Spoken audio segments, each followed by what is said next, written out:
할렐루야. 우리 앞뒤 좌우로 한번 인사하시겠습니다. 하나님께 쓰임받는 행복한 삶이 되기를 기도합니다. 아멘. 예. 좀 긴데 잘 외우네요, 여러분. 예. 좋습니다.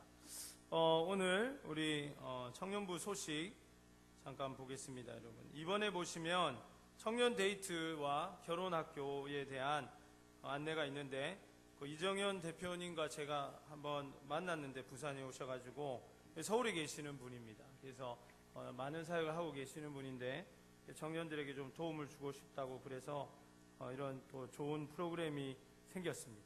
중요한 것은 무료라는 것이죠. 그래서 많이 가시고 1차, 2차가 그냥 다 똑같은 내용입니다. 여러분 2번 간다고 뭐 다른 게 아니고, 그래서 여러분 시간이 맞는 거 하나 가시면 되겠어요. 그리고 간절하다고 해서 2번 가봐야 뭐 결과는 똑같습니다. 그래서 한 번으로 족하다 이렇게 생각하시면 되겠습니다. 이번 주 사역자 모임이 좀 다른 장소에 있다는 거, 그러나 정식 사역자 모임입니다. 반드시 참석해 주시면 좋겠습니다. 그리고 여러분 그 옥하는 목사님 영화 본 사람 한번 손 들어 보세요. 예, 이거 죄가 아니면 여러분 뭐 잘 나쁜 거 본 거 아니거든요. 예, 손 바짝 한번 들어보세요. 예, 오, 예, 많이 봤네요. 내리시고, 예, 이거 뭐 나중에 그 뭐 다운로드 받아서 보겠다 이런 생각 혹시나 하는 청년이 있는지 모르겠는데, 이런 거 여러분 다운로드해서 보면 컴퓨터 고장 납니다. 그래서 반드시 돈 주고 영화관에서 보는 것이 또 이러한 사역을 또 우리가 함께 동력하는 것입니다. 그래서 가치 있는 것은 가치 있게 구매해야 돼요. 그래서 절대로 무료로 다운로드 하지 말고 영화관에서 꼭 보실 수 있고, 또 청년회 때 꼭 한번 볼 영화인 것 같아요. 우리 제자반은 가서 봤는데 생각을 못했는데 우리 제자반 우리 지체들 중에 막 눈물을 훔치는 그런 사람도 있었어요. 내가 우리 청년들이 이 영화를 얼만큼 좀 이해할까 사실 그런 생각도 있었는데 오히려 정말 감동적으로 이렇게 본 것 같습니다. 그래서 뭐가 감동적이었냐 했을 때 딱히 대답하는 사람은 없었지만 그래도 뭐 뭔가 느꼈다는 거예요. 그죠? 눈물이 났다는 것은 많은 사람들이 눈물을 갖고 이렇게 훔치고 그렇게 한 것을 봤습니다. 꼭 아마 이번 달을 넘기기 어렵지 않을까 싶은데 그 상영이 하여튼 많이 보시고, 뭐 인스텔라 이런 거 2번 보러 가고 이런 사람들은 반드시 보십시오. 여러분. 반성해야 돼. 이거 인스텔라는 2번 보면서 말이죠. 예. 오늘 우리 반가운 또 우리 인사가 있습니다. 우리 올해 1청년 총무로서 힘을 다해서 우리 열심히 섬겼던 우리 이광희 형제가 이제 12월 6일 토요일 날 결혼을 하게 됩니다, 여러분. 우리 안정아 자매님과 같이 오셨는데 우리 자리에서 일어나시면 우리 박수로 축복하겠습니다. 예. 예. 감사합니다. 예. 우리 많이 가서 또 축하해주고 축복해 주시면 좋을 것 같습니다. 예. 감사합니다. 오늘 우리 또 아주 반가운 세 가족이 왔습니다. 우리 1사기의 조태근 형제, 또 08기의 안호진 자매, 자리에서 일어나시면 우리 박수로 축복하고 또 환영하겠습니다. 예. 잠깐 자리에 일어나 주실까요? 예. 감사합니다. 예. 예. 우리 1청년과 2청년 그렇게 되겠네요. 그죠? 예. 감사합니다. 앉아 주시고요. 예. 요즘 참 1청년이 2청년 같고 2청년이 2청년 같네요. 그죠? 예. 또 이 형제는 그래도 그냥 새내기 느낌이 있습니다만은, 예. 그래요. 뭐 늘 하는 말이지만 나는 작년에 이제 그 첫 부임해가지고 재작년 12월이죠. 그러니까 시기로는 2청년 회장 부회장이라고 카페에 인사를 하러 왔는데 나는 2청년이라고 이렇게 묻지 않을 수 없었던 기억이 있습니다. 좋은 거죠. 성숙해 보인다는 것은. 감사합니다. 예, 우리 다시 한번 인사하시겠습니다. 하나님 나라가 나에게 임하였습니다. 우리 한번 인사하시겠습니다. 아멘. 예, 여러분 이렇게 인사했지만 별로 감흥이 없다는 것을 제가 느낄 수 있습니다. 그러나 오늘 본문 말씀을 통해서 과연 이 얘기가 무슨 말인지 우리가 한번 살펴보면 좋을 것 같습니다.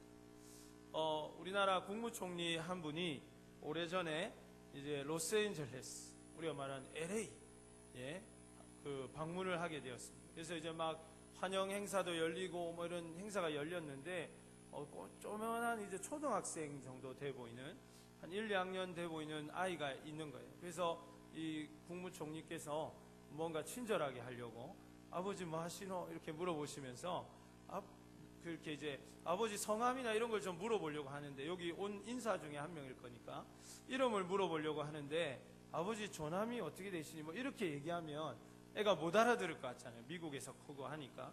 그렇다고 뭐 영어로 물어볼 수도 없고 그러니까. 그래서 이제 그냥 한글로 아빠 이름이 뭐야? 네 아빠 이름이 뭐야? 이렇게 물어봤습니다. 그러자 아이가 갑자기 이렇게 탁 손을 이렇게 딱 하면서, 네, 저희 아버님께, 저는 김가이고 저희 아버님은 함자로 멋자를 쓰십니다. 이렇게 탁 답을 하는 거예요. 그래서 그 국무총리가 굉장히 민망했다고 그렇게 이야기한 것을 들어본 적이 있습니다. 제가 보니까 이건 좀 여담입니다만은, 우리 청년들 중에도 그렇고 많은 사람들이 아버님이나 높은 분의 그 손윗분의 함자를 말할 때 성을 같이 멋자 이렇게 하는 걸 보게 되는데, 그럼 성은 그렇게 하는 것이 아니죠, 그죠? 그래서 성은 저는 박가이고 이렇게 하면 저희 아버님은 당연히 성이 어떻게 되실까요? 똑같겠죠, 그죠? 그래서 그렇게 소개하는 것이고, 이름만 멋자 쓰십니다. 함자로 그렇게 하시면 될 것 같습니다. 아무튼 우리가 어른의 이름은 함부로 부르지 않는 그런 문화를 가지고 있습니다. 대한민국의 문화는 누군가의 이름을 함부로 말하지 않죠. 아무도 여러분이 저를 이름으로 부르는 사람은 없습니다. 그죠? 불러보고 싶죠. 갑자기 이렇게 얘기하니까 또 속으로는 한번 해도 제가 한 번만 용서하겠습니다만, 아무도 이름으로 부르지 않습니다. 심지어는 교회 문화에서는 뭐 박정원 목사님 이렇게도 잘 안 부르고 그냥 박 목사님 이렇게 부르는 것이 오히려 더 예의 있게도 느껴집니다. 사람의 이름을 함부로 부르지 않기 때문입니다.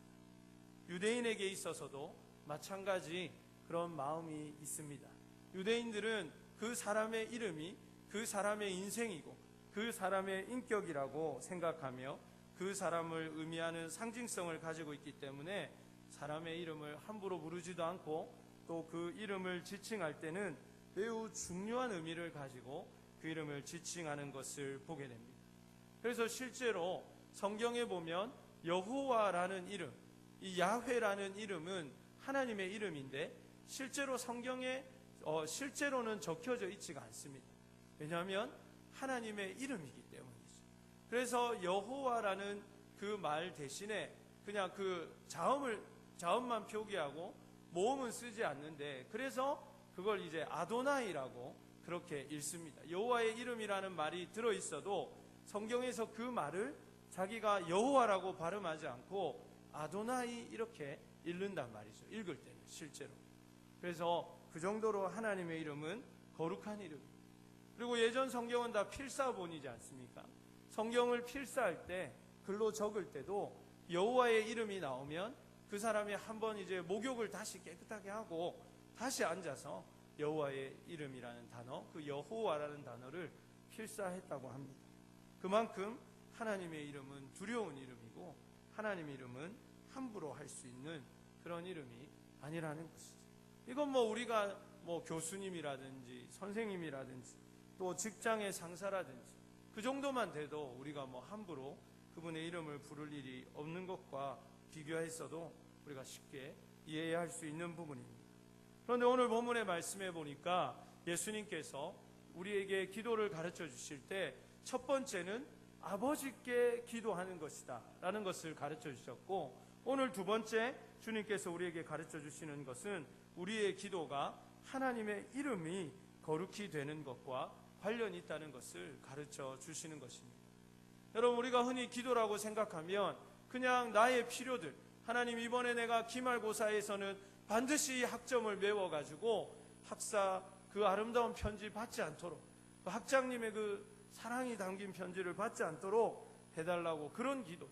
저 올해 꼭 올해를 넘기지 않고 자격증, 취직을 갈 수 있도록, 그리고 또 장가 갈 수 있도록 뭐 이런 거를 기도하는 것을 생각하지만, 실제로 예수님께서 우리에게 기도를 가르쳐 주실 때 첫 번째는 그 대상이 누구인가, 두 번째는 우리가 무엇 때문에 기도하는가, 그 목적을 분명히 말씀해 주신 것입니다.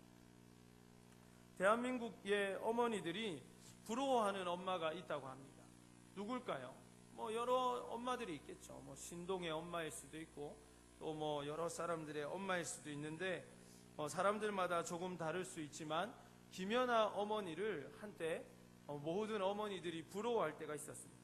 그래서 자기 아이가 조금만 스핀을 잘 돌려도 우리 아이가 이 아이스링크에 이거 가야 되는 거 아닌가 생각하고 피겨 스케이팅을 시키려고 했습니다. 김연아 어머니가 몇 번씩 TV에 나온 적도 있는데, 그때마다 아주 사람들이 부러운 눈으로 그 김연아 선수의 어머니를 지켜봤다는 것입니다. 왜 그렇습니까? 아이의 영광은 고스란히 부모의 영광과도 연결되어 있기 때문입니다. 많은 사람들이, 특히 그 나이대의 어머니들이, 김연아 선수 정도의 딸을 둔 어머니들이 그 김연아 선수를 보면서 저런 아이를 둔 엄마들은 너무 좋겠다, 저런 저런 아이의 부모라서 정말 좋겠다, 이런 생각들을 많이 했다는 것입니다. 지난 시간 말씀을 통해서 우리가 바로 하나님 아버지의 딸이고 아들임을 선포하시는 예수님의 선언을 보게 되었습니다. 그리고 하나님께서 이제 우리에게 원하시는 기도의 내용이 거룩히 여김을 받으시오며 라는 구절에 관계되어 있다는 것을 이제 우리가 살펴볼 것입니다. 과연 하나님의 딸이요 아들인 우리가 하나님 안에서 어떻게 살아드릴 때 그분의 이름이 거룩해질 수 있는가, 그것을 먼저 살펴보고 그 이후에 하나님의 나라가 우리에게 임하였다는 것이 무엇인지 두 가지를 우리가 살펴보기를 원합니다. 먼저 이 거룩이라는 단어는, 오늘 본문에 쓰인 거룩이라는 단어는 무언가를 신성하게 하다라는 의미를 가지고 있습니다. 그것은 한마디로 말하면 하나님의 이름을 하나님의 이름답게 많은 사람들이 여길 수 있도록 한다, 그런 의미를 가지고 있는 것입니다. 저는 육군 교도소에서 군 생활을 했습니다. 거기는 이제 교도소니까 소장님이 있고 중령 편제, 그리고 또 부소장님, 소령 편제가 있습니다. 헌병들은 중령이라고 해도 웬만한 부대에 대령이나 별 하나 정도의 힘을 가지고 있죠. 그렇기 때문에 이제 진급이 잘 안 돼서 그런 거지, 중령, 소령 이제 이 정도도 꽤나 이제 괜찮은 계급이 되겠습니다.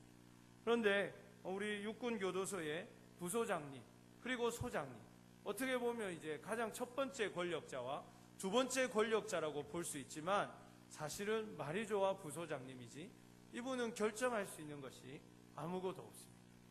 그냥 소장님, 그냥 도우는 사람에 불과한 것입니다. 절대적인 권력은 누구에게 있습니까? 소장님 한 분밖에 없는 것입니다.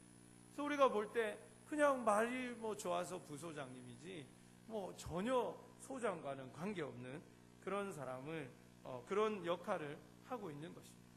사랑하는 여러분, 이름이 있다고 해서 그 이름이 다 그 역할을 하는 것은 아닙니다.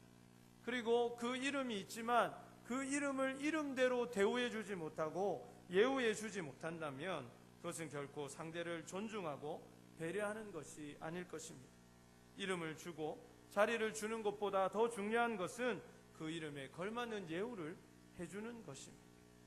우리가 누군가를 어떤 호칭으로 부를 때, 누군가를 어떤 이름에 그러한 명성으로 부를 때에 입만 그냥 그렇게 부르는 것은 의미가 없다는 것입니다. 여러분이 누군가를 선생님이라고 부를 때, 여러분이 누군가를 교수님이라고 부를 때, 여러분의 마음속에는 그에게 배우겠다는 마음, 그의 가르침을 내가 믿고 신뢰하며 따르겠다는 마음이 그 안에 있어야 한다는 것입니다. 여러분들이 누군가를 무엇이라고 부를 때는 거기에 걸맞는 여러분의 마음의 결단과 그 마음의 실천들이 삶에 있어야 한다는 것입니다. 그런데 오늘날 우리의 삶 가운데 얼마나 많은 사람에 의해서 하나님의 이름과 그분의 위대하심이 그렇게 하나님의 이름답게 찬송을 받고 있고 그렇게 영광을 받고 있는지 우리는 한번 돌아봐야 할 것입니다. 하나님이 그저 세상의 많은 신들의 한 분 정도로만 그렇게 인식되어지고 하나님의 그 위대하심이 그저 나를 도울 수 있는 성공의 부적과 같이 그렇게만 여겨지고 있지 않는지 돌아봐야 한다는 것입니다. 쉽게 얘기해서 여러분이 하나님이라고 부르는 그분이 과연 여러분의 삶에서 누구이시고 여러분의 삶을 바라보는 여러분의 주변의 많은 사람들에게 어떻게 여러분들로 인해서 인식되어져 가는가 하는 것입니다. 더욱이 우리의 마음을 아프게 하는 것은 하나님의 이름이 신성하지 못하고 그 이름이 놀라울 만큼 칭송받지 못하며 그분의 영광이 가려지고 그분의 이름이 더럽혀지는 것은 바로 다름 아닌 우리 기독교인들, 우리 믿는 사람들 때문에 그렇다는 사실입니다. 하나님의 이름은 불교 신자에 의해서 더럽혀지는 것이 아닙니다. 하나님의 이름이 하나님을 알지도 못하고 하나님을 믿지도 못하는 다른 종교의 사람이나 무신론자들에 의해서 더럽혀지는 것이 아니라는 것입니다. 그런 경우는 거의 없을 것입니다. 우리를 세상 사람들이 바라보면서 하나님을 믿는다는 사람들이 어떻게 저렇나 하는 것을 볼 때에 하나님의 이름이 거기에 걸맞지 않게 대우받을 수밖에 없다는 것입니다. 사랑하는 여러분, 오늘날 우리는 기독교의 심각한 위기를 맞이하고 있습니다. 많은 사람들이 기독교에 대한 좋지 못한 이미지를 가지고 있습니다. 그 이유가 어디에 있습니까? 그 이유는 저를 비롯해서 여기 앉아있는 우리 모두가 기독교의 하나님의 이름에 걸맞는 삶을 살아가지 못했기 때문입니다. 우리 목회자들이 목사가 어떻게 사는 것이고 어떤 사람이라는 것을 정확하게 보여주지 못했기 때문입니다. 여러분이 여러분의 학교에서, 여러분의 직장에서 믿는 사람이 어떻게 살아야 되는 것인지, 하나님의 자녀라면 어떻게 살아가야 되는지를 우리가 보여주지 못했기 때문입니다. 똑같이 세상 친구들처럼 컨닝이나 하고 부정행위나 하고 학교에 다닐 때 똑같이 그 학교에서 MT 가면 더 막 술을 막 부어라 마시라고 그렇게 경건하지 못하게 살아간다면 누가 그리스도인을 보면서 아 정말 믿는 사람은 저렇게 다르구나라고 생각할 수 있겠는가 하는 것입니다. 여러분의 직장에서 여러분이 똑같이 여러분의 직장에서 믿는 사람들의 성실함과 정직함과 탁월한 실력을 보여주지 못하면서 어떻게 우리가 우리를 통해서 하나님의 영광이 드높아지기를 기대할 수 있는가 하는 것입니다. 마치 자녀의 잘못된 행동 때문에 부모의 행동이 이름이 비난을 받게 되듯이 우리의 인격이 하나님의 거룩한 이름과 직결되어 있다는 사실을 우리는 결단코 가볍게 여겨서는 안 된다는 것입니다. 많은 사람들이 어떤 아이가 잘못하고 아이가 철없는 행동을 할 때 꼭 하는 말이 있습니다. 무슨 말입니까? 쟤는 부모가 누구야 도대체? 쟤는 엄마가 애를 어떻게 키운 거야? 이런 얘기를 합니다. 반면에 또 어떤 아이가 아주 똑똑하고 막 모범적으로 자라면 또 사람들이 이렇게 얘기합니다. 쟤는 부모가 누구야? 쟤는 누가 저렇게 어떤 엄마가 저렇게 이렇게 이야기를 하는 것입니다. 저는 부모로서 이런 경우들을 많이 느끼고 또 이제 목회자로서 우리의 자녀들의 행동이 또 이 목회자의 얼굴과 직결되어 있다는 것을 많이 생각을 해보게 됩니다. 물론 우리 아이들에게 그렇게 강조하는 것은 없습니다. 아이들은 아이로 커야 되니까 잘 클 수 있도록 기도하고 제가 더 잘 키우려고 노력하는 것 말고 아이들에게 네가 목사 딸이니까 아들이니까 라고 이야기하고 스트레스 주는 일은 없습니다. 그러나 중요한 것은 우리 아이들이 더 잘 행동하고 우리 아이들이 믿음으로 잘 자라면 나도 그와 함께 영광을 받을 수가 있다는 것입니다. 그러므로 우리가 하나님의 이름이 거룩히 여김을 받도록 한다는 것은 하나님의 이름이 거룩히 여김을 받으시도록 살아가야 한다는 것을 의미하는 것입니다.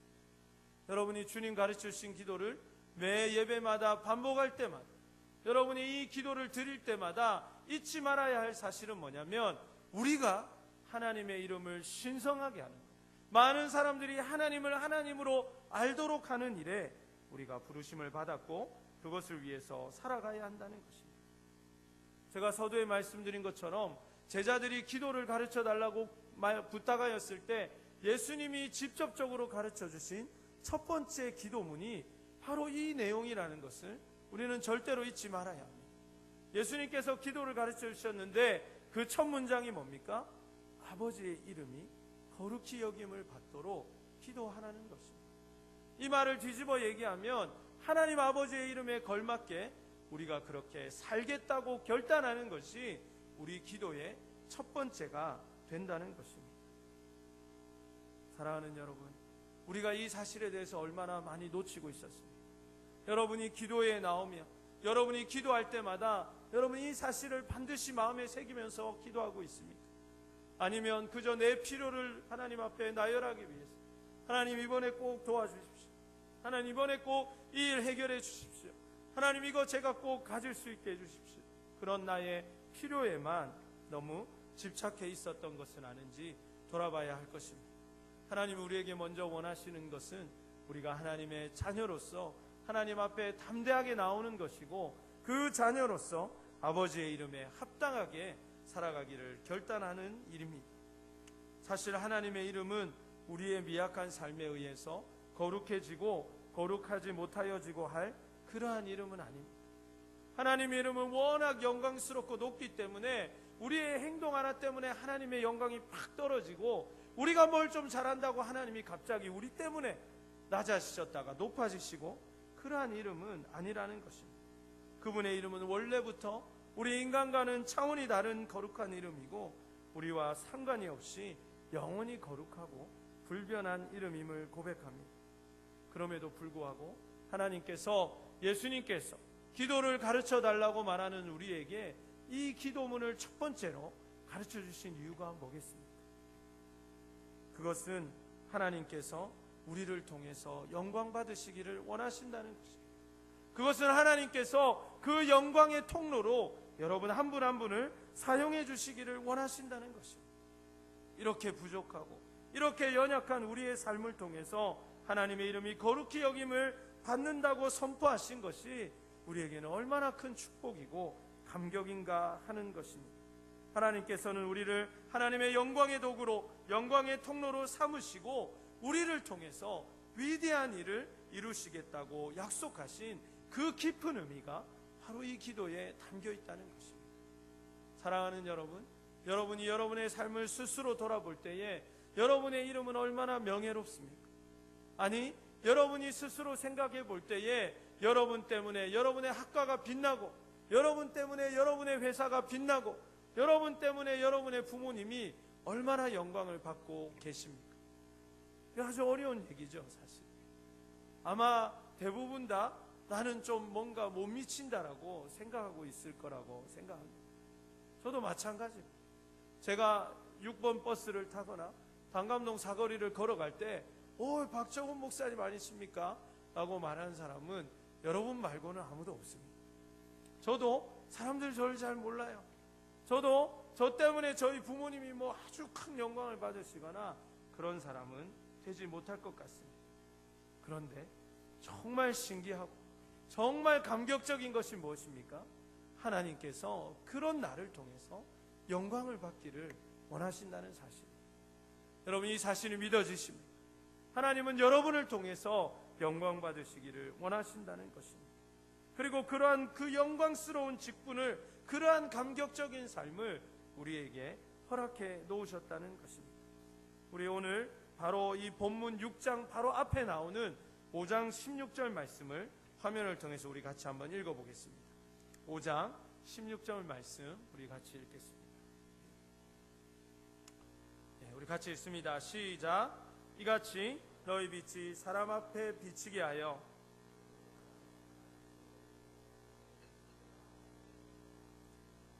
아멘. 여러분 이 의미가 무엇입니까? 여러분이 하나님의 아버지의 아들답게 딸답게 살아가는 그 모습을 통해서 하나님은 높임을 받기를 원하신다는 것입니다.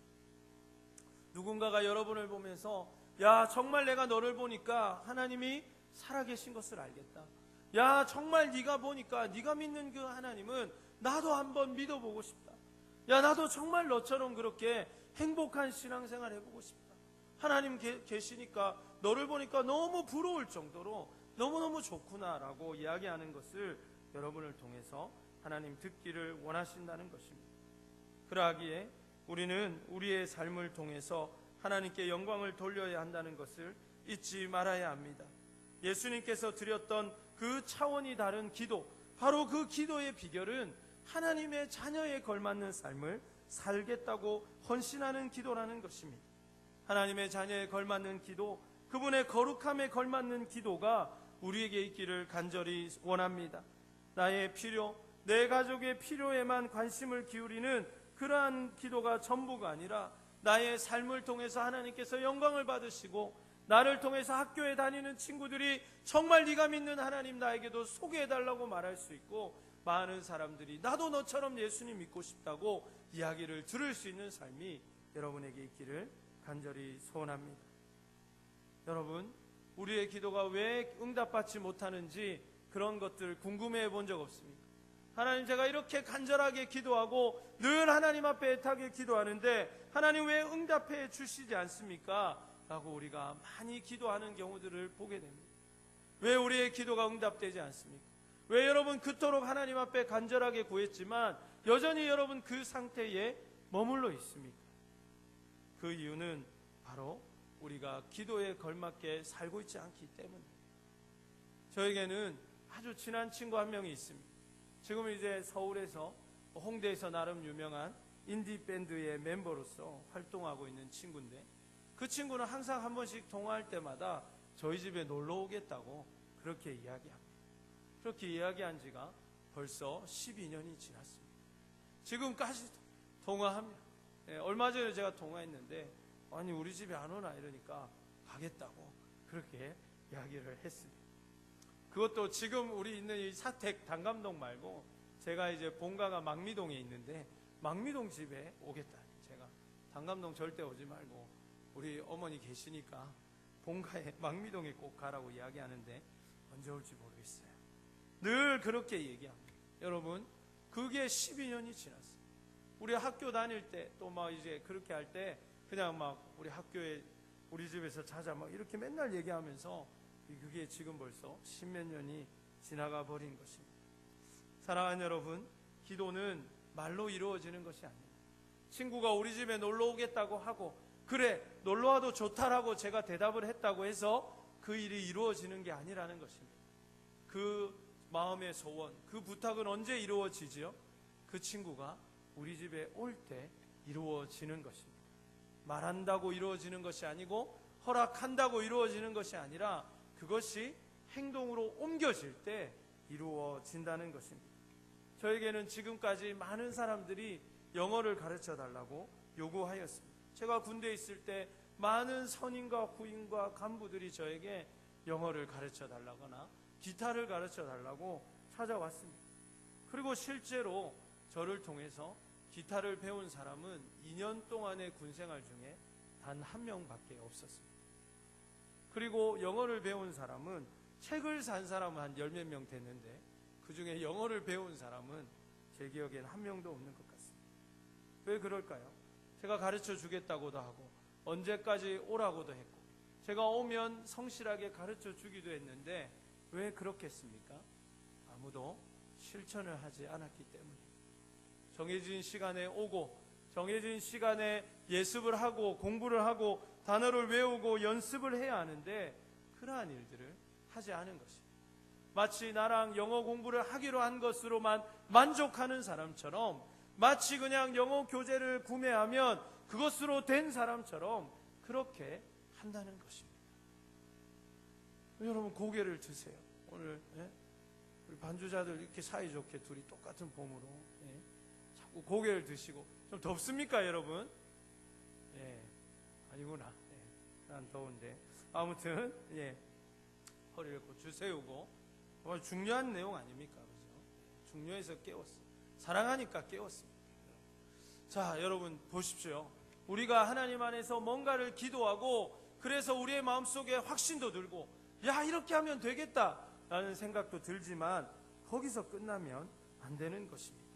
제가 좀 더 구체적인 예를 한번 들어보겠습니다. 어떤 사람이 직장 상사 때문에 많이 스트레스 받고 직장의 관계 때문에 어려움을 겪고 있다고 한번 생각해 보시기를 바랍니다. 아니면 여러분 학교의 공부도 좋습니다. 여러분의 상황에 맞게 이 스토리를 한번 적용해 보시기를 바랍니다. 그래서 이 사람은 기도할 때마다 이 청년은 이 상사와 좋은 관계를 갖게 해주세요. 이 상사와 이 직장 생활의 불편함을 좀 없애주세요 라고 계속 기도합니다. 그리고 하나님 앞에 눈물로 기도하고 막 새벽 기도도 오고 작정 기도도 하고 열심히 기도하고 그 회사에 출근을 합니다. 그러면 그 직장 상사, 우리 김 부장님 변해 있겠습니까? 안 변해 있겠습니까? 김 부장님은 그대로. 그러면 마음에 낭망이 오죠. 하나님, 제가 기도했는데 왜 김 부장은 그대로 나에게 이렇게 스트레스 주고 여전히 복사해 와라, 커피 끓여라 이런 거 합니까? 왜 자꾸 나에게 핀잔 주고 어려움을 줍니까? 라고 우리가 실망하며 또 기도합니다. 그럼에도 이 일을 수차례 반복하는데도 김 부장님 바뀌지 않습니다. 여러분의 학교 선배 바뀌지 않습니다. 여러분을 어렵게 하는 사람들 바뀌지 않습니다. 이것을 여러 번 반복하면 어떤 생각이 듭니까? 이거 하나님 내 기도를 듣지 않으시고 하나님 나의 기도를 외면하신 것 같이 느껴지고 결국은 어느샌가 우리가 이 기도를 포기하고 그냥 그만둬 버리는 지경에 이르게 된다는 것입니다. 사랑하는 여러분, 무엇이 문제입니까? 바로 기도에는 실천이 필요하다는 것.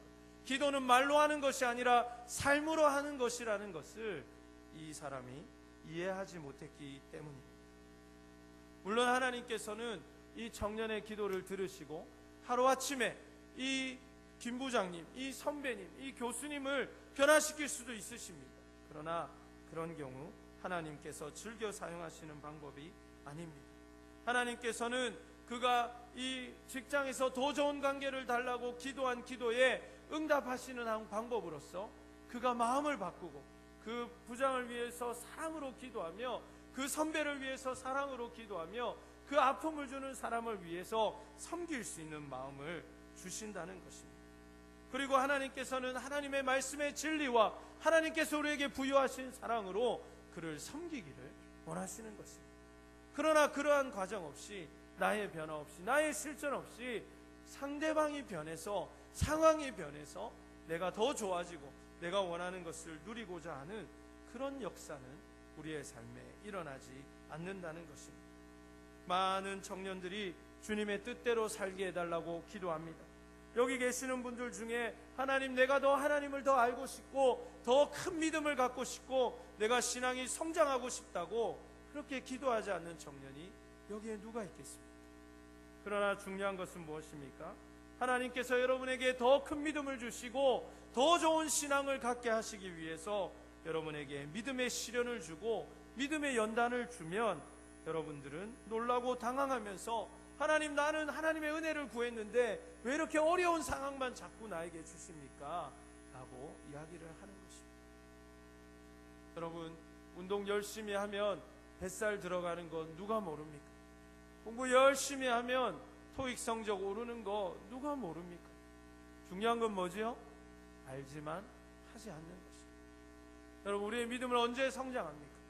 그 믿음의 도전 앞에서 성장하는 것입니다. 어떤 사람이 하나님께 쓰임받을 수 있는 사람입니까? 하나님의 믿음의 테스트에 통과하는 사람입니다. 이 부분에 대해서는 제가 여러분과 나눴던 설교 중에도 있으니까 여러분들 참고하셔서 아브라함이 이삭을 드릴 때 하나님께서는 아브라함을 사용하신 것과 같이 하나님은 여러분의 믿음과 그러한 실천을 원하신다는 것입니다. 저는 가끔 우리 예전에 있던 교회에서도 교구 사역을 하면서 자녀에게 좋은 믿음을 달라고 부탁했던 어머니가, 부모님이 자녀가 너무 교회 일만 한다고 근심해서 저에게 다시 찾아오는 그런 경우를 보게 됩니다. 도대체 어떻게 기도를 해란 말입니까? 믿음 좋게 해달라고 기도해서 그렇게 기도해가지고 자매가 정말 열심히 교회를 섬겼는데 목사님 너무 기도 많이 해주신 것 같다고 조금만 섬기게 해달라고 그렇게 기도하는 것을 보게 됩니다. 사랑하는 여러분, 기도가 무엇입니까? 기도는 입으로 하는 것이 아니라 기도는 삶으로 하는 것입니다. 여러분이 하나님 앞에 소원이 크면 클수록 여러분의 행동도 커져야 하는 것입니다. 여러분이 하나님 앞에 원하는 것이 많으면 많을수록 여러분의 삶이 주님 보시기에 합당해져야 한다는 것입니다. 그러므로 깊은 기도, 응답받는 기도를 희망하는 모든 사람들은 자신의 기도에 걸맞게 살아가야 하며, 그 기도를 이루시기 위해서 하나님께서 우리에게 믿음의 연단을 주고 사람의 시험을 주고 어려운 상황을 주시고 육체적인 어려움까지 주실 수 있다는 것을 잘 알면서 그것을 구해야 하는 것입니다. 이 모든 것을 이기고 극복해 나갈 때 우리는 신실한 하나님의 사람이 되는 것입니다. 그렇기 때문에 하나님의 이름이 거룩히 여김을 받으시도록 기도하는 사람이라면, 기도하는 여러분들이라면 하나님의 거룩하심에 결단코 위배되지 않는 삶이 여러분에게 있어야 하는 것입니다. 그리고 이 첫 번째 기도가 해결되지 않으면 이 나머지 우리가 살펴볼 주님이 가르쳐 주신 기도는 나에게 이루어지지 않는 기도가 되는 것입니다. 이 말은 무엇입니까? 여러분이 이 첫 번째 기도를 해결하지 못하고 여러분의 삶에서 담아내지 못하면 여러분이 무엇으로 기도해도 그것은 그저 하나님 앞에 외치는 하나의 소리밖에는 되지 못한다는 것입니다. 그러므로 사랑하는 청년 여러분, 하나님의 영광에 그 아버지의 이름에 합당하게 사시기를 주님의 이름으로 축복합니다. 그러나 여러분, 이것은 한 번만 더 생각해 봐도 우리에게 너무나도 기쁜 일입니다. 여러분 한번 생각해 보십시오. 이렇게 말하면 너무 답답하고 이렇게 얘기하면 어떻게 이렇게 사나라고 생각할 수 있지만, 하나님께서 여러분을 통해서 영광 받으실 만한 그러한 이름이 되면 그 삶이 어떻겠는가 하는 것입니다. 만약 우리의 삶이 아주 훌륭해서 탁월해서 많은 사람들에게 칭찬을 받고 역시 교회 다니는 사람은 다르다, 정말 기도하는 사람 다르다, 야 너는 어떻게 그렇게까지 살 수 있냐 라는 이야기를 들을 수 있는 삶이 된다면 그 사람은 보나마나 아주 성공적이고 형통한 삶을 살고 있을 것이라는 사실입니다. 여기에 바로 이 기도의 축복의 비결이 담겨 있는 것입니다. 여러분, 하나님의 영광을 드러내는 삶, 여러분을 통해서 누군가가 당신을 보니까 하나님이 살아계신 것이 느껴지고 당신을 보니까 그리스도인이 어떻게 살아야 되는지를 알 것 같습니다라는 이야기를 들을 수 있는 삶이라면 여러분의 삶이 얼마나 멋지고 얼마나 성공적이고 하는 일마다 안 될래야 안 될 수 없는 그런 삶이 되어 있을 것이라는 것입니다. 그러므로 이러한 사실을 결단하시기를 바랍니다. 여러분, 이러한 삶을 결단하시기를 바랍니다.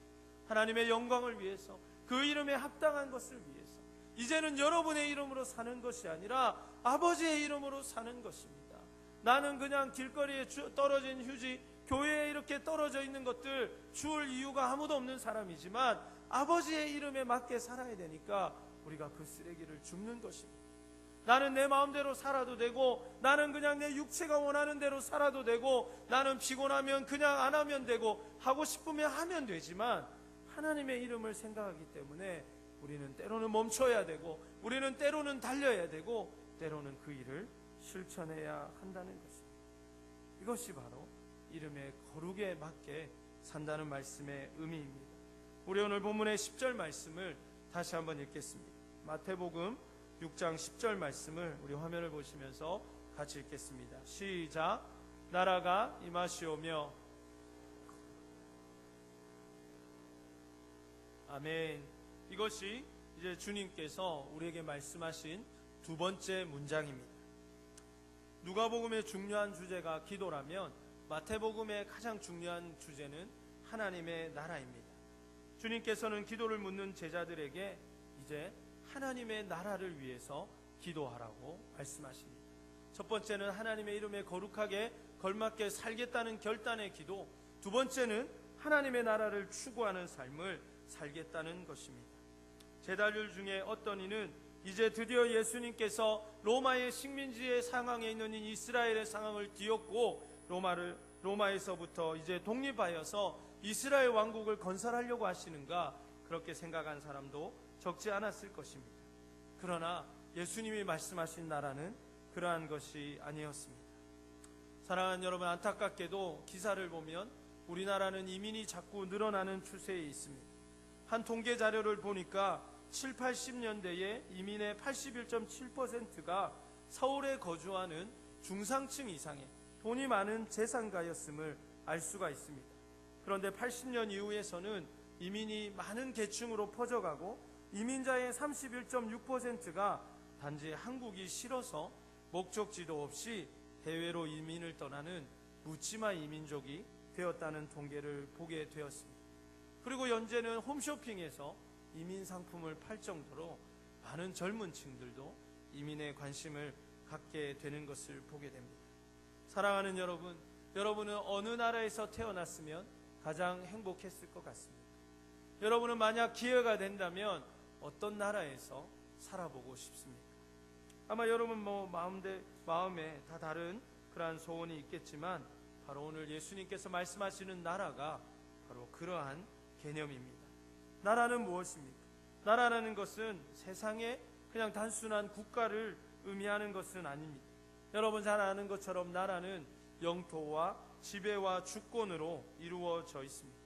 영토라는 것, 주권이라는 것, 지배라는 것, 여러분 잘 알고 있겠지만 예수님께서 이 땅 가운데 계실 때 우리에게 말씀하신 하나님의 나라라는 것은 한마디로 하나님의 통치가 이루어지는 영역을 이야기하는 것입니다. 그렇다면 주님의 통치가 이루어지는 곳, 그곳이 바로 하나님의 나라라는 것입니다. 세계사를 바라보면 어느 나라였든지 간에 훌륭한 왕이 있을 때 그 나라가 부강하고 강성했다는 것을 알 수가 있습니다. 그 나라의 태평성대와 정성기에는 반드시 그것을 이끌어냈던 왕이 있었다는 사실입니다. 그래서 백성이 행복하고 백성이 풍요를 누릴 수 있었다는 것입니다. 그러한 것을 생각해 볼 때 하나님의 나라의 왕은 당연히 하나님이시니까 우리가 그 나라의 백성이 된다는 것은 그분의 통치와 그분의 그 태평성대를 우리가 누릴 수 있게 됨을 의미하는 것입니다. 다시 여러분 질문을 바꾸어서 여러분들이 만약 어느 나라에 살면 가장 행복한 국민이 될 수 있겠습니까? 저기 복지가 잘 돼 있는 북유럽의 어떤 나라를 떠올리십니까? 아니면 기후가 좋은 어떤 나라를 떠올리십니까? 여러분 마음속에 있는 어떤 나라든지 간에 그 나라보다 더 행복한 나라가 있는데 그것은 바로 하나님의 나라인 줄로 믿습니다. 완전한 왕이 계시고 완전한 국민의 통치가 있고 완전한 복지가 있고 완벽한 군대가 있는 나라, 그 나라가 바로 하나님의 나라라는 것입니다. 중요한 것은 이 나라가 지금까지 이스라엘 사람들은 죽어야만 갈 수 있는 나라라고 생각했습니다. 그 나라는 저 먼 하늘나라에 있기 때문에 죽어서만 가는 나라라고 생각했습니다. 그러나 예수님이 이 땅 가운데 오셔서 선포하신 깜짝 놀랄 소식이 있는데 그것이 무엇입니까? 하나님의 나라가 너에게 임했다는 것입니다. 이 나라가 여러분에게 주어졌다는 것입니다. 여러분 우리는 해외에 한번 놀러 가려고 해도 엄청난 돈과 노력이 필요하지만 예수님께서 이 땅에 오셔서 하시는 말씀은 이미 그 하나님의 나라가 우리의 삶에 임했다는 것입니다. 왔지만 아직 오지 않은 나라의 개념인데 여러분 이것이 우리가 기도해야 할 하나님의 나라의 개념이라는 것입니다. 그러므로 이제 우리가 기도해야 될 것이 확고해졌습니다. 그것은 무엇입니까? 하나님의 통치가 내 삶에 이루어지는 것입니다. 그것은 하나님의 통치가 나의 가정에 이루어지는 것입니다.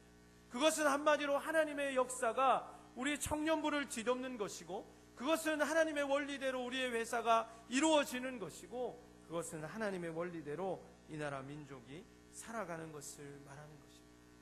그 나라는 얼마나 완전한 나라입니까? 그 나라는 얼마나 위대한 나라가 되는가 하는 것입니다. 우리 마지막으로 로마서 14장 17절의 말씀을 함께 읽으면서 하나님의 나라에 대해서 다시 한번 묵상하기 원합니다. 함께 읽습니다. 하나님의 나라는 먹는 것과 마시는 것이 아니요 오직 성령 안에 있는 의와 평강과 희락이라. 아멘. 그렇습니다.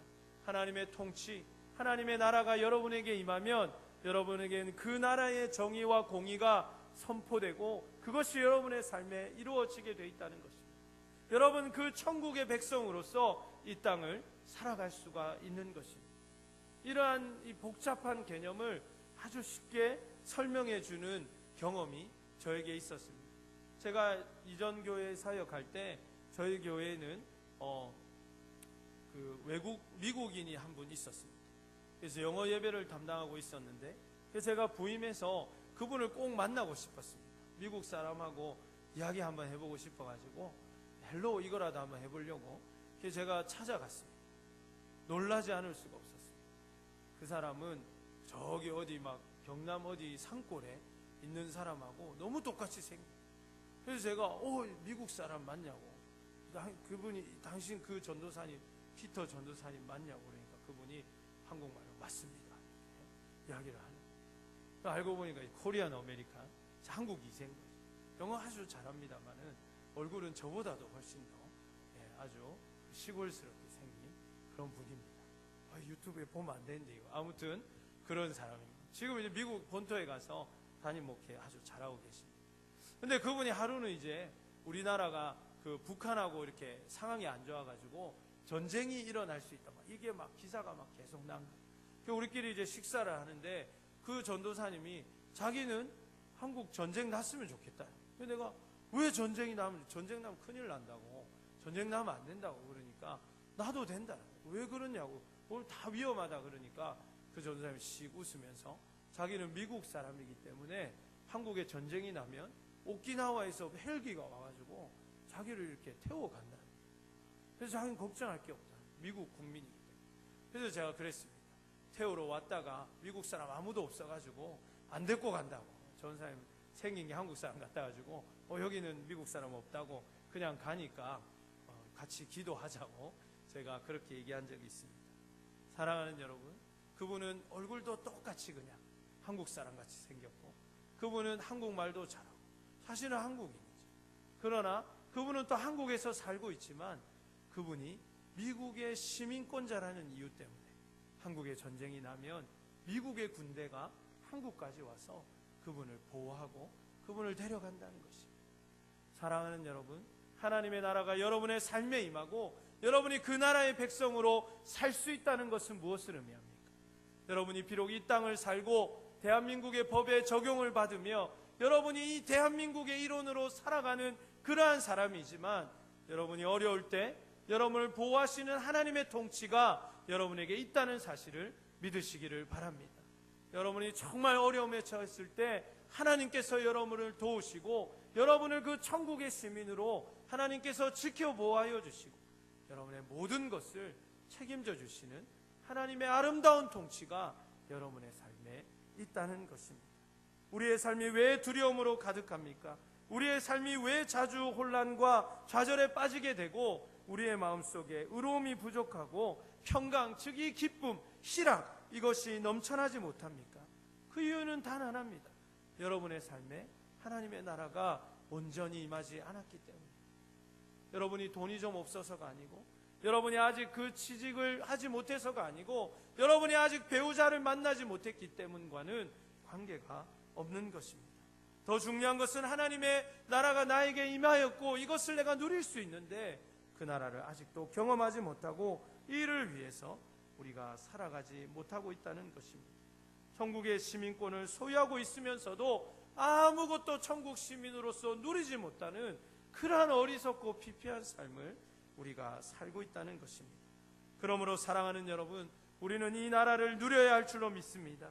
이 나라의 임재의 놀라운 역사를 우리가 누리면서 하나님께서 다스리는 공의가 있고 하나님이 다스려서 진정한 평안이 있고 참된 기쁨이 넘치는 그 하나님의 나라를 우리의 삶 가운데 내 마음속에서 우리의 가정에서 직장에서 캠퍼스에서 우리의 삶의 모든 영역에서 경험하고 그 풍요로움을 우리가 일생에 누려야 하는 것입니다. 그러므로 하나님의 나라의 임재를 경험한다는 것 이것은 결코 우리의 눈에 보이는 이야기가 아닙니다. 그러나 하나님의 나라는 눈에 보이지 않지만 우리에게 실질적으로 경험되고 우리가 정말 하나님 안에서 그러한 삶을 살 때 우리의 삶에서 만져지고 느껴지는 그러한 나라. 그래서 오히려 눈에 보이지 않기 때문에 시간과 공간을 초월해서 역사할 수 있는 나라라는 것을 우리는 믿어야 할 것입니다. 우리의 직장과 우리의 캠퍼스에서 우리의 가정에서 이 하나님의 은혜를 누리시고 어디에 있든지 여러분의 마음속에 기쁨과 의와 평안한 마음을 허락하시는 그 놀라운 역사가 여러분 안에 있기를 간절히 원합니다. 말씀을 마무리하려고 합니다. 주님께서 우리에게 가르쳐 주신 기도의 첫 번째 핵심은 아버지께 기도하는 것입니다. 그리고 하나님께서 예수님께서 우리에게 가르쳐 주신 첫 번째 기도문은 그 아버지의 이름에 걸받는 삶, 그래서 나 때문에 하나님의 이름이 더 높아지는 삶을 내가 살겠다는 결단이 우리의 첫 번째 기도가 되어야 하는 것입니다. 그리고 우리의 두 번째 기도는 이 아버지의 나라가 확장되어지고 내 삶에서 충만하여지는 일을 위해서 내가 헌신하겠다고 결단하는 것, 이것이 우리의 기도라는 것입니다. 지금까지 우리가 생각한 기도와 얼마나 방향이 다릅니까? 우리가 지금까지 이 중요한 두 가지 전제도 모르면서 기도해 왔다는 것입니다. 그저 나의 필요만 알리고 나의 원하는 소원만 주님 앞에 나열하는 것이 기도가 아니라는 것입니다. 그러므로 사랑하는 여러분, 하나님의 이름에 걸맞게 사시기를 바랍니다. 그러므로 사랑하는 여러분, 여러분 때문에 하나님의 나라가 확장되어지는 위대한 일을 위해서 여러분의 삶을 드리고 청년의 때를 드리기를 결단하시기를 주님의 이름으로 축복합니다. 이것이 구체적으로 어떻게 나타납니까? 이제 곧 있으면 총회가 시작됩니다. 그리고 임원 선거가 시작됩니다. 사랑하는 여러분, 아버지의 이름에 걸맞게 헌신할 수 있는 여러분 되기를 간절히 원합니다. 이거보다 더 분명한 기도가 없다는 거예요. 하나님의 나라를 확장할 수 있는 이 일을 위해서 여러분이 한 해 동안 임원으로 섬기기 위해 결단하시기를 바랍니다. 제가 여러분에게 분명히 말씀드릴 수 있는 것은 오늘 본문에도 나오는 약속이지만 여러분이 하나님의 이름과 하나님의 영광과 하나님의 나라를 위해서 살지 못하면 여러분이 삶을 사는 모든 것들은 그저 사상 누각과 같이 사라지고 마는 것입니다. 그냥 무너지는 공든탑에 지나지 않는다는 것입니다. 그러므로 사랑하는 여러분, 하나님의 이름과 영광에 맞는 이름을 위해서 결단하십시오. 어떤 사람들은 내년에 이런 일 때문에, 어떤 일 때문에, 불안한 일 때문에 할 수 없다고 얘기합니다. 여러분, 하나님 그거 모르시겠습니까? 하나님께 그것까지도 맡기시기를 바랍니다. 여러분의 인생을 제일 잘 아시는 하나님, 여러분이 하나님의 영광을 위해서 살기를 원하시고 여러분이 하나님의 나라를 확장하는 일을 위해서 청년의 때와 여러분의 삶을 드리기를 원하시는 하나님께 여러분 그렇게 살겠다고 헌신하시기를 바랍니다. 그리고 또 한 가지 제가 여러분에게 꼭 부탁하고 싶은 것이 있는데, 만약 여러분이 후보로 추천을 받는다면 절대로 저는 할 수 없으니까 뽑지 말아 달라고 그런 이야기는 하지 않았으면 좋겠습니다. 그것은 하나님이 절대로 기뻐하시는 말이 아닙니다. 저는 지금까지 그렇게 이야기하고 하나님 앞에 쓰임받거나 일생을 편안하게 정말 주님 안에서 감격적으로 사는 사람을 단 한 명도 본 적이 없습니다. 저는 오히려 부족하지만 제가 하나님 은혜를 입었다면 한번 섬겨보겠습니다라고 얘기한 사람들이 하나님 안에 감격적인 삶을 누리는 것을 수도 없이 봤습니다. 그리고 그 중에 한 사람이 바로 저입니다. 저는 부족하지만 하나님의 일이기 때문에 정말 하나님의 영광에 나는 너무나도 모자란 사람이지만 사용해달라고 그저 그렇게 한 것입니다. 제가 왜 이렇게 얘기할까 사람들이 생각해 봤는데, 그 이면에는 내가 만약에 나왔는데 실제로 될까 하는 걱정도 있고, 또 하나는 표가 너무 안 나올까 봐 걱정해서 그렇게 말하는 것도 있는 것 같은데, 여러분, 임원 선거는 인기 투표가 아닙니다. 여러분이 그 이름에 여러분이 후보로 올랐지만 표를 좀 적게 받는다고 해서 사람들이 여러분을 회장감이라고 생각하지 않는 게 아니라는 것입니다. 여러분의 상황을 잘 알고 있고 여러 가지 상황을 고려해서 회장이 되어야 할 사람, 그런 상황 가운데 있는 사람에게 표가 갔다고 생각해야지, 여러분의 이름에 표가 많이 안 나왔다고 해서 그것을 부끄럽게 생각하거나 이걸 무슨 인기 투표같이 오해하는 일이 없어야 되겠습니다. 그리고 제가 작년에 총회를 참석하면서 한 가지 느낀 것이 있는데, 여러분 총회를 이렇게 너무 진지하게 하는 것도 그렇지만 장난처럼 하지 않았으면 좋겠어요. 이건 너무너무 중요한 일이에요. 그리고 정말 나는 못하겠다고 얘기하고 누군가의 이름은 추천해놓고 1년 동안 그 후보와 회장을 위해서, 그렇게 뽑힌 임원을 위해서 순종하지 않고 협력하지 않는 그런 사람들을 제가 보게 되었습니다. 여러분, 그런 마음으로 우리가 총회를 해서는 안 되겠습니다. 내가 못하는 거 저 친구가, 저분이, 저 형이, 저 누나가 감당한다면은 우리가 그것을 감사하게 여기고 그 사람에게 표를 주고 또 1년 동안 그 사람을 따르겠다는 마음으로 이름을 쓰는 것입니다. 저는 올해 총회가 그런 장난이나 무책임한 총회가 되지 않았으면 좋겠습니다. 어렵고 힘든 짐이니까 네가 지라고 내던져놓고는 그냥 1년 동안 뒤에서 숨어서 이러쿵 저러쿵 말하는 그런 사람들이 이제 우리 청년부에 없었으면 좋겠습니다. 제 말 다 이해하죠, 여러분? 제가 이제 잘 보겠습니다. 하나님의 일이고 우리 아버지의 일입니다. 누가 하나님의 나라와 영광을 위해서 헌신하기를 원하십니까? 주님께서 그 마음을 주신다면 순종하십시오.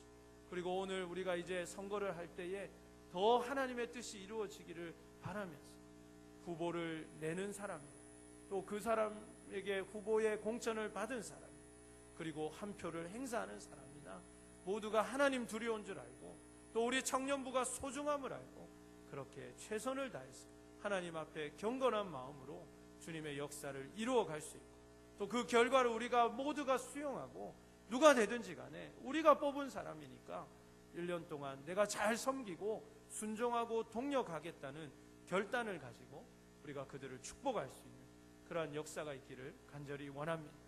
그리고 우리 모두가 그렇게 하나님 아버지의 이름에 걸맞게 그리고 그분의 이름이 영광을 받으시고 하나님의 나라가 우리 청년기도원 공동체에 확장되는 일을 위해서 함께 헌신할 수 있는 기도의 사람들 되기를 주님의 이름으로 축원합니다.